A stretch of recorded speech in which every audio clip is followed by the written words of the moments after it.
పల్నాడు జిల్లాలో scrub typhus కీటకం లక్షణాలు కలకలం రేపుతున్నాయి. స్క్రబ్ టైఫస్ లక్షణాలతో ఇద్దరు మృతి చెందారు. మరొకరు ఆసుపత్రిలో చికిత్స పొందుతున్నారు. ముప్పాళ్ల మండలం రుద్రవరంలో స్క్రబ్ టైఫస్ లక్షణాలతో యువతి జ్యోతి మృతి చెందింది.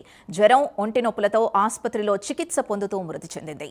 రాజుపాలెం మండలం ఆర్ఆర్ సెంటర్కు చెందిన నాగమ్మ మృతి చెందింది. రక్త పరీక్షల్లో స్క్రబ్ టైఫస్ లక్షణాల్ని గుర్తించారు వైద్యులు. 20 రోజుల క్రితం జ్వరం, ఒంటి నొప్పులతో ఆసుపత్రిలో చేరింది. కొత్తూరుకు చెందిన సాలమ్మ చికిత్స పొందుతున్నారు.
పల్నాడు జిల్లాలో స్క్రబ్ టైఫస్ కీటకం లక్షణాలు కలకలం రేపుతున్నాయి. స్క్రబ్ టైఫస్ లక్షణాలతో ఇద్దరు మృతి చెందారు. మరొకరు ఆసుపత్రిలో చికిత్స పొందుతున్నారు. ఇదే విషయానికి సంబంధించి పూర్తి డీటెయిల్స్ మా కరెస్పాండెంట్ రవికృష్ణ అందిస్తారు.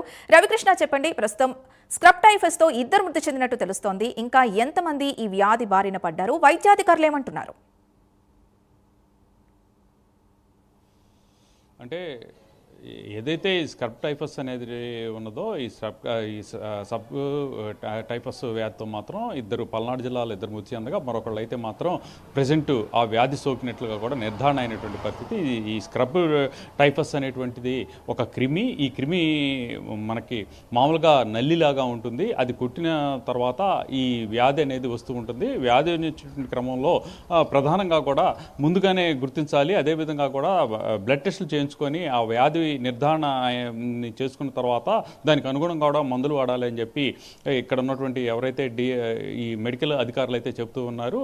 అలాగే మొన్న 20 రోజుల క్రితం అయితే ఈ స్క్రబ్ టైఫస్ వ్యాధి ఏదైతే ఉందో దీనికి సంబంధించి ప్రధానంగా రుద్రవరం గ్రామానికి సంబంధించి ఇంటర్ చదువుతున్నటువంటి విద్యార్థి మృతి చెందింది. అలాగే ఇక రాజుపాలానికి సంబంధించి రాజుపాలెం ఆర్ఆర్ సెంటర్కి సంబంధించి నాగమ్మ అనేటువంటి మహిళ కూడా మృతి చెందింది. ఆ తర్వాత ప్రజెంట్ అయితే మాత్రం ఇక సాలమ్మ అనేటువంటి మహిళ అయితే మాత్రం ఈ వ్యాధి సోకి ఆమె అయితే ప్రజెంట్ అయితే వైద్యం చికిత్స పొందుతున్నటువంటి పరిస్థితి అయితే కనపడుతుంది. ప్రధానంగా కూడా ఈ వ్యాధికి అనేది రాష్ట్రంలో పలు ప్రాంతాల్లో ఉంది. శ్రీకాకుళంలో, అదేవిధంగా కూడా చిత్తూరులో కూడా ఈ వ్యాధి లక్షణాలతో మృతి చెందినట్లు కూడా తెలుస్తుంది. చిత్తూరులో అయితే 4 దాకా కూడా మృతి చెందారు.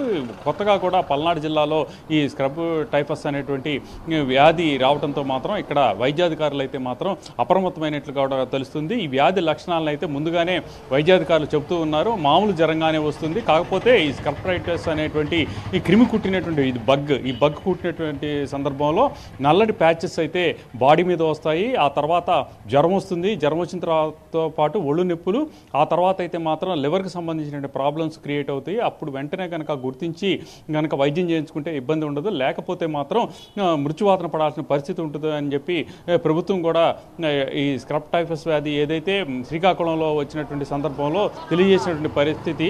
అయితే ఇప్పుడు మొట్టమొదటిసారి ఈ పల్నాడు జిల్లాలో బయటపడినటువంటి నేపథ్యంలో మాత్రం అక్కడ వైద్యాధికారులు అయితే వ్యాధి నిర్ధారణ అయిన తర్వాత మాత్రం దీనికి ప్రధానంగా కూడా ఈ మామూలు మెడిసిన్స్తోనే తగ్గుతుంది. ఒకవేళ దీన్ని నెగ్లెక్ట్ చేస్తే మాత్రం ప్రాణాంతకంగా మారుతుందని తెలియజేస్తూ ఉన్నారు.